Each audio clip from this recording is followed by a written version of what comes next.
بسم اللہ الرحمن الرحیم۔ اللہم صلی علی محمد وعلی آل محمد۔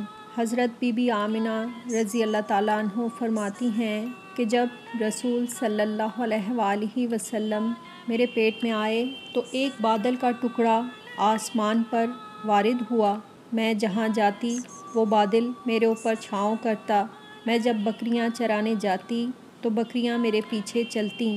جب چلتی تو پتھر میرے پاؤں کے نیچے نرم روئی کی طرح ہو جاتے، اور جب کنویں سے پانی نکالنے جاتی تب پانی اوپر چڑھ آتا اور آسانی سے پانی بھرتی۔ جب سوتی تو خوبصورت حوریں مجھے پنکھے سے ہوا دیتیں، اور روزانہ ایک نبی مجھے خواب میں مبارکباد دیتے تھے کہ آپ کو مبارک ہو کہ آپ آخری نبی صلی اللہ علیہ وآلہ وسلم کی والدہ ہیں۔